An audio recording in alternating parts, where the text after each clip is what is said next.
प्रसाद और आप देख रहे हैं अपना फेवरेट चैनल एनपीजीडी क्लासेज।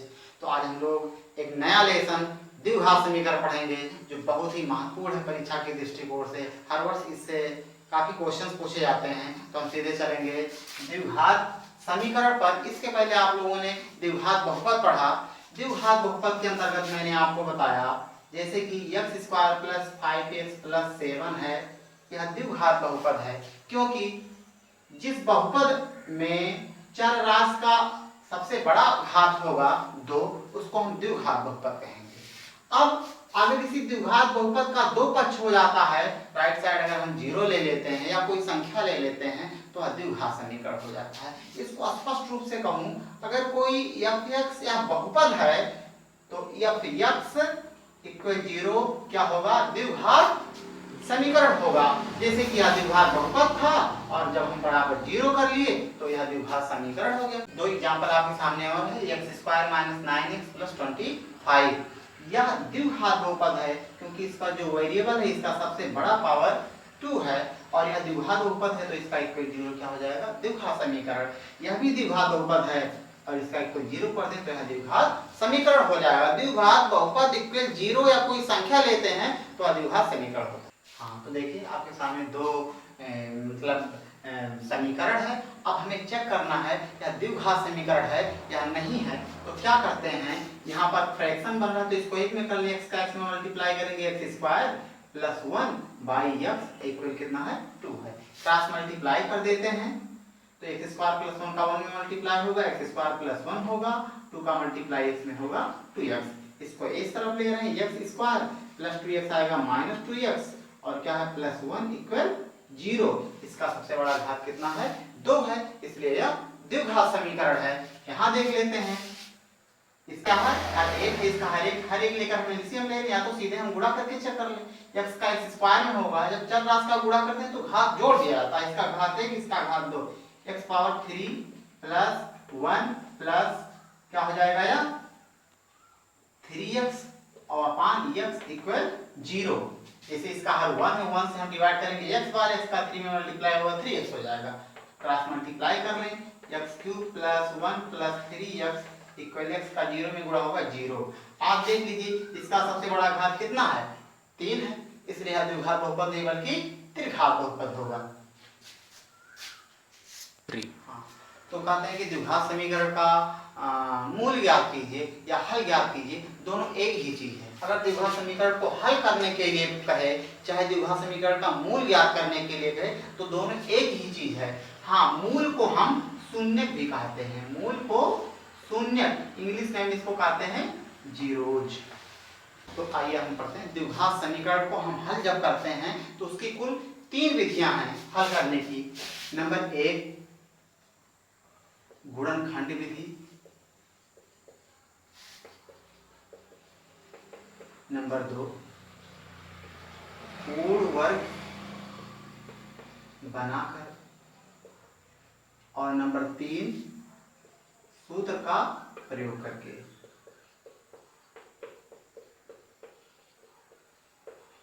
इन तीनों विधियों में से हर वर्ष एक विधि पूछा जाता है जो बहुत ही महत्वपूर्ण है। अगर आप मेरे वीडियो को पूरा देखते हैं तो आप बेशक हर विधि को बढ़िया से समझेंगे। तो हम लोग आज चर्चा करेंगे गुणनखंड विधि।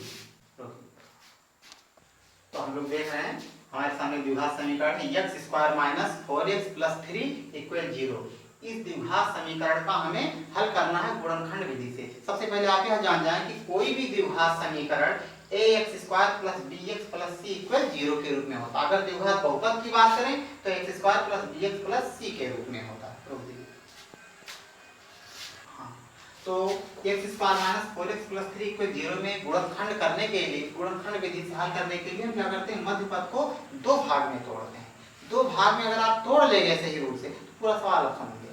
तो तोड़ते समय ये चीज देखना, ये अचर पद है और ये x² का गुणांक इसके आगे 1 छिपा है और यह x का गुणांक है। अचर पद का x² के गुणांक में पहले हम गुणा कर लेते हैं तो 3 का 1 में मल्टीप्लाई होगा तो 3 हो जाएगा। आप यहाँ देख लीजिए 3 में रखा हूं और यहाँ पर कौन सा चिन्ह है? प्लस है। अगर प्लस है तो हमें 2 संख्या लेनी है कि जोड़ने पर यह संख्या है, जोड़ने पर कितना है? 4 और गुणा करने पर कितना है? इन दोनों के गुणनफल के बराबर यानी कि 3 आए। दोनों संख्या वही लेना है, दोनों पूर्णांक वही लेना है, वही संख्या होना चाहिए कि गुणा करने पर 3 आए और जोड़ने पर 4 आए। तो अगर हम 3 और 1 लेते हैं तो गुणा करने पर 3 आएगा, और 3 और 1 यहाँ भी लेते हैं तो 4। ये अंक बदलना नहीं, इस तरह से आपको लेना। अब क्या करते हैं, x² माइनस 4 के जगह पर हम क्या लिखते हैं, 3 प्लस 1 x प्लस 3 इक्वल 0। अब माइनस का इसमें हम गुणा कर देंगे, x² माइनस 3x, माइनस का प्लस में होगा माइनस 1x, एक यहाँ छिपा रहता है, प्लस 3 इक्वल 0। तो जो 3 पद में था वो 4 पद बन गया। अब 2 पद बनाकर हम कॉमन लेंगे, इसमें कॉमन लेना, इसमें कॉमन लेना है। x कॉमन लिए तो इसमें x और माइनस 3, इन दोनों में माइनस केवल कॉमन लेंगे तो x होगा और यह प्लस वाला माइनस होगा, क्योंकि माइनस कॉमन लेने पर चिन्ह चेंज हो जाता है। 3 इक्वल 0। आपको यही देखना है, ये दोनों ब्रैकेट के अंदर बराबर आना चाहिए। x माइनस 3 हम क्या कर लेते हैं, कॉमन लेते हैं, तो x यहाँ आएगा और माइनस यहाँ पर कितना आएगा, 1 इक्वल 0। अब हम क्या कर रहे हैं, हमें इसका गुणनखंड भी से सॉल्व करना, तो क्या करते हैं, मान लेते हैं, माना x माइनस 3 इक्वल 0, तो x इक्वल कितना आ जाएगा, 3 आएगा। और जब आप इतना इक्वल मानते हैं, x माइनस 1 इक्वल 0 मानते हैं, तो x इक्वल कितना हो जाएगा, प्लस 1। तो यह और ये दोनों क्या हो गया, इसका हल हो गया। किसी द्विघात समीकरण के 2 हल होते हैं, आप इसको दोनों को मूल कह सकते हैं, दोनों को शून्य कह सकते हैं। अगर आप इसको मूल या शून्य कहते हैं तो अल्फा और बीटा मान लेंगे, अल्फा इक्वल 3 और बीटा इक्वल 1। हाँ, तो देखिए एक और आपके सामने एग्जांपल है, यह क्वेश्चन सॉल्व करना है, सेम वही मेथड। क्या करते हैं, अचर पद का x² के गुणांक में गुणा कर देते हैं, 2 6 12। आप यहाँ क्या लिख लेंगे, 12 लिख लेंगे। और यहाँ पर देखिए अचर पद के आगे कौन सा चिन्ह है, माइनस है। इसका मतलब यह हुआ कि गुणा करने पर हमें 12 लाना है और घटाने पर यहाँ कितना है, ये बीच वाला पद जो है x के गुणांक के बराबर लाना है। यहाँ ऋण हो तो घटाने पर 1, धन होता तो जोड़ने पर 1, समझ रहे ना।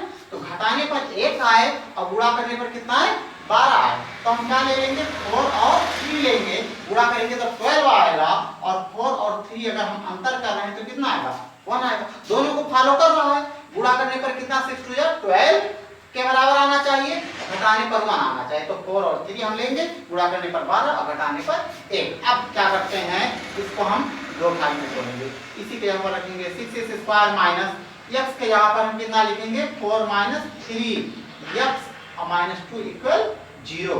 या ब्रैकेट हटाएं, 6x² माइनस 4x, माइनस का माइनस में करेंगे मल्टीप्लाई, 3x माइनस 2 इक्वल 0।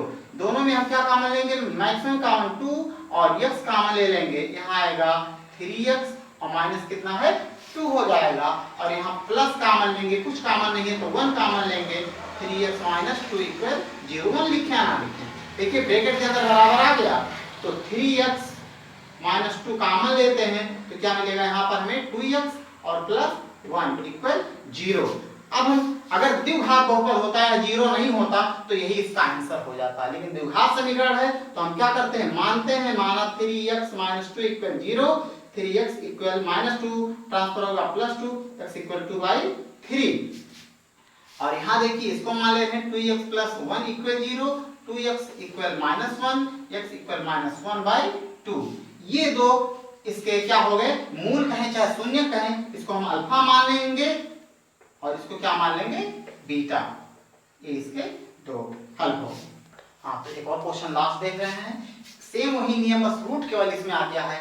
अचर पद का गुणा हम x² के गुणांक में कर लेते हैं, तो 4√3 का गुणा होगा 2√3 में, तो पूरा का पूरा में करिए, 4 2 जा 8, और √3 का √3 में गुणा करने पर सबको पता है 3 होता है, 8 3 जा कितना हो गया, 24। यानी कि गुणा करने पर कितना आना चाहिए, 24 आना चाहिए। और अचर पद के आगे कौन सा चिन्ह है, माइनस, माइनस है तो घटाने पर 5 होना चाहिए, यहाँ प्लस होता तो जोड़ने पर, और घटाने पर कितना, 5। तो हमारे पास 2 संख्या है, 8 और 3 लेंगे, 8 और 3 का हम मल्टीप्लाई करेंगे तो 24 आएगा, और 8 और 3 में 3 का अंतर करेंगे तो 5। हमें गुणा वाला यहाँ रूप नहीं लिखना, केवल इसके जगह पर यहाँ अंतर वाला चीज है, यानी घटाने पर 5, तो 8 माइनस 3 इसी के जगह पर रख देंगे, तो 4√3x² प्लस 5 के यहाँ पर 8 माइनस 3x माइनस 2√3 इक्वल कितना हो गया, 0। 4√3x² प्लस 8x प्लस का माइनस में -3x और -2√3 इक्वल 0 हो गया। हम दोनों में कॉमन ले रहे हैं तो 4 दोनों में कॉमन हो जाएगा, 4 कॉमन लेंगे और x कॉमन लेंगे तो √3x और प्लस यहाँ क्या आएगा 2।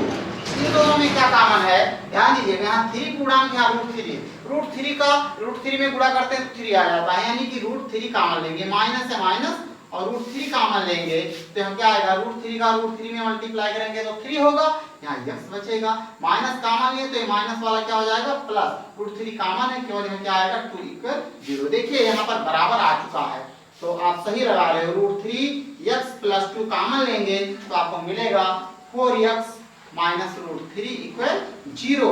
हम क्या करते हैं, मान लेते हैं, माना √3x plus 2 equal 0, √3x equal -2, x equal -2 अपान √3। ये जो आंसर आया इसको हम अल्फा भी कह सकते हैं, कहेंगे, और या 4x माइनस √3 इक्वल हम 0 मान लेते हैं तो 4x इक्वल ये जाएगा उधर ट्रांसफर करेंगे प्लस √3, x इक्वल √3 अपान 4, इसको हम बीटा मान लेंगे √3 अपान 4 ये, और उसके बाद में इसके ये दो हल हो गए। तो आज के लिए इतना ही। अगर आपको मेरा वीडियो पसंद आ रहा है तो मेरे वीडियो को लाइक, शेयर, कमेंट और सब्सक्राइब करें, और अगले वीडियो में हम फिर मिलेंगे एक नए वीडियो के साथ। तब तक के लिए जय हिंद, जय भारत।